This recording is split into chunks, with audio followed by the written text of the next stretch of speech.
Hello guys, welcome back to our channel. तो चलिए आज हम लोग करते हैं एक्सरसाइज 10.3 का इंट्रोडक्शन। इस इंट्रोडक्शन पार्ट में हम लोग इक्वेशन ऑफ लाइन यानी कि मतलब जनरल इक्वेशन ऑफ लाइन क्या होती है और distance between two parallel lines यानी कि दो पैरेलल लाइंस के बीच की डिस्टेंस क्या होती है, यही कुछ बातें हम लोग इसमें सीखेंगे। तो चलिए स्टार्ट करते हैं। इसमें जनरल इक्वेशन ऑफ लाइन क्या होती है, सबसे पहले देखते हैं जनरल इक्वेशन ऑफ लाइन।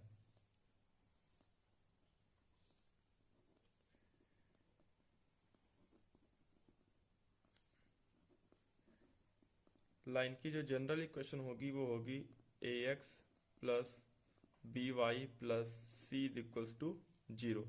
और वहाँ पे ए और b does not equals to zero होंगे। ठीक, ए और बी जो है हमारे वो इक्वल टू जीरो नहीं होंगे। ठीक, अब आप यहाँ पे देखिए स्लोप इंटरसेप्ट फॉर्म। पहली फॉर्म आती है slope intercept form. Slope intercept form में क्या होता है, यानी कि यहाँ पे अगर दिया है a x plus b y plus c is equals to zero, ये हमें इक्वेशन पता है। और अगर स्लोप इंटरसेप्ट फॉर्म में हमें निकालना है, यानी कि स्लोप इंटरसेप्ट फॉर्म दी हुई है, यानी कि इक्वेशन ऑफ लाइन दी हुई है a x plus b y plus c is equals to zero, और वहां पे b does not equals to zero, वहां पे अगर बी जीरो के इक्वल नहीं है, ठीक, बी अगर जीरो के इक्वल नहीं है, तो स्लोप इंटरसेप्ट फॉर्म में हम लोग एम यानी कि स्लोप को लिख सकते हैं माइनस का ए अपॉन बी। स्लोप हम लोग क्या लिख सकते हैं, माइनस का ए अपॉन बी। ठीक, तो यहां से हम लोग स्लोप की वैल्यू निकाल सकते हैं। और या तो यहाँ पे सी भी निकल सकता है, सी हो जाएगा सी इज इक्वल्स टू माइनस का सी अपॉन बी। ठीक, ये हो जाएगी वैल्यू हमारी सी की, और ये हो जाएगी स्लोप की। स्लोप एम यानी कि हो जाएगा माइनस ए अपॉन बी। अगर ये इक्वेशन देखिए, आप यहां से देखिए, ये इक्वेशन आपको दी हुई थी। आप अगर इस इक्वेशन को y is equals to m x plus c के फॉर्म में कन्वर्ट कर लेते हैं, तो यानी कि y यहाँ पे हो जाएगा y is equals to minus का a अपॉन बी फिर x, माइनस का a अपॉन बी फिर x, और यहाँ पे हो जाएगा माइनस का c अपॉन बी। ठीक, ये इक्वेशन हो जाएगी आपकी। तो यहाँ पे हमें m की वैल्यू क्या मिल गई, माइनस a अपॉन बी, और c की वैल्यू मिल गई है c अपॉन बी। ठीक है, तो यहाँ पे दूसरी फॉर्म है इंटरसेप्ट फॉर्म। इंटरसेप्ट फॉर्म क्या होती है, अब हम लोग देखते हैं इंटरसेप्ट फॉर्म।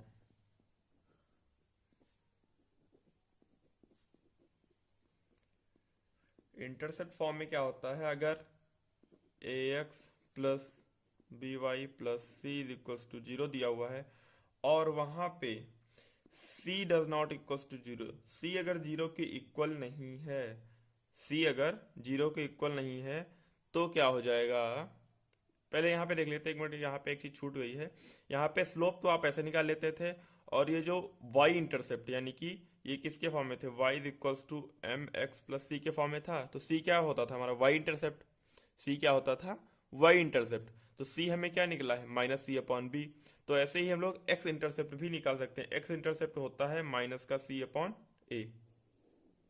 ये चीज आप याद रखिए। ठीक, जो अगर हमसे बोला जा रहा है वाई इंटरसेप्ट निकालिए, तो माइनस सी अपॉन बी रख देंगे। इक्वेशन अगर हमें लाइन की इक्वेशन दी हुई है, माइनस सी अपॉन बी रखेंगे तो हमें वाई इंटरसेप्ट यानी कि सी मिल जाएगा।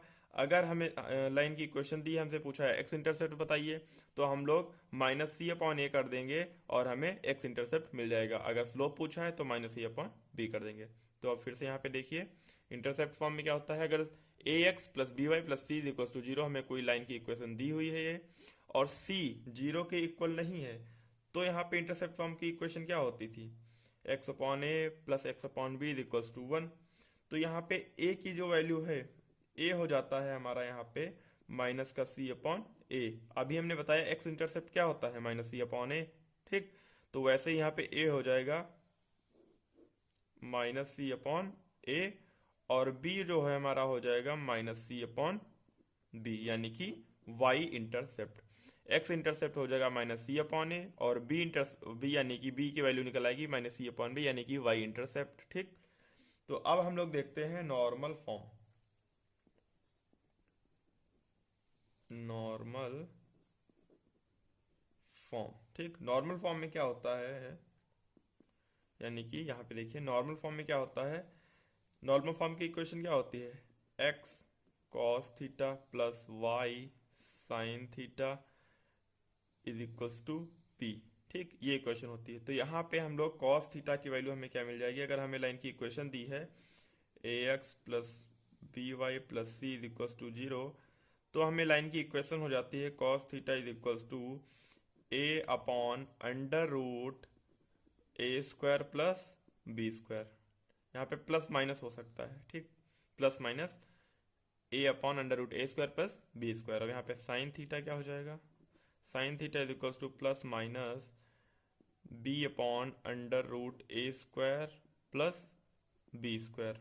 अब यहाँ पे पी क्या हो जाएगा, यहाँ पे हो जाएगा plus minus c upon under root a square plus b square. ठीक, ये हो जाएगी नॉर्मल फॉर्म की इक्वेशन। नॉर्मल फॉर्म में हो जाता है under cos theta is equals to a upon under root a square plus b square, sine theta is equals to plus minus b upon under root a square plus b square, और p is equals to plus minus c upon under root a square plus b square. ठीक, तो अब यहाँ पे हम लोग करते हैं distance between two parallel lines. दो पैरेलल लाइंस की डिस्टेंस कैसे निकालेंगे, यानी कि यहाँ पे आप देखिए, अगर हमें कोई, इसे हटा देते हैं, कोई कोऑर्डिनेट प्लेन दिया हुआ है, मान लेते हैं हमें ये कोऑर्डिनेट प्लेन दिया हुआ है, और हमें दो लाइन, यानी कि एक लाइन ये पैरेलल है और एक लाइन ये पैरेलल है।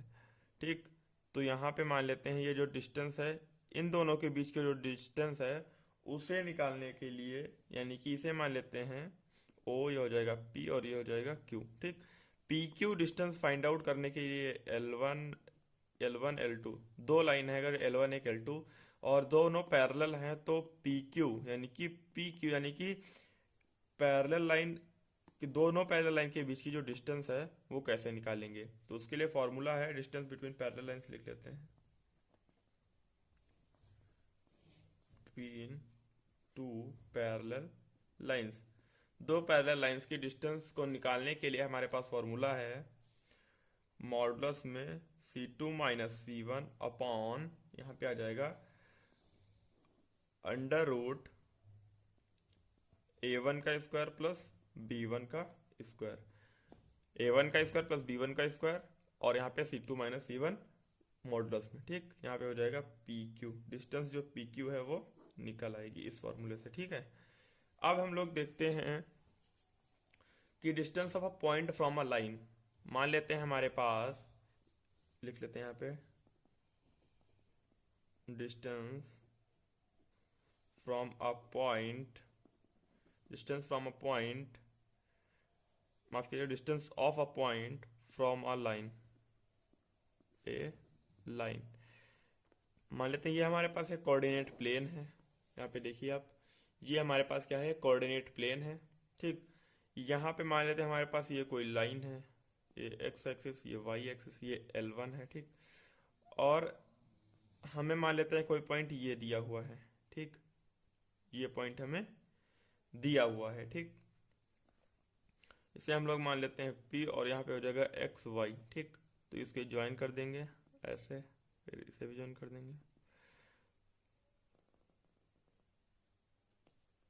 तो ये जो डिस्टेंस R है, यानी कि इस लाइन से यहाँ तक का जो डिस्टेंस है ये वाली, ठीक, इसे हम लोग कैसे पॉइंट से जो लाइन, यहाँ इस लाइन से एक पॉइंट से और इस पॉइंट तक की जो डिस्टेंस है उसे हम लोग कैसे फाइंड आउट करेंगे वो हम लोग देखते हैं। मान लेते हैं ये डिस्टेंस R है, तो इसके लिए फॉर्मूला होता है R is equals to modulus में A1x plus B1y plus C1। ठीक, मॉडुलस में अपॉन अंडर रूट में, यहाँ पे देखिए अंडर रूट में आ जाएगा ए स्क्वायर प्लस बी, यहाँ पे A1 यानी कि ए स्क्वायर प्लस बी स्क्वायर, यहाँ पे आप ए भी ले सकते हैं, A1 रहने दीजिए, ए लीजिए, AX plus BY plus C modulus में होगा, और अपॉन में अंडर रूट में ए स्क्वायर प्लस बी स्क्वायर। ये होता है फॉर्मूला डिस्टेंस फाइंड आउट करने का, जब कोई हमें लाइन दी हुई है और पॉइंट दिया हुआ है और बोला गया है इस पॉइंट से लाइन तक की डिस्टेंस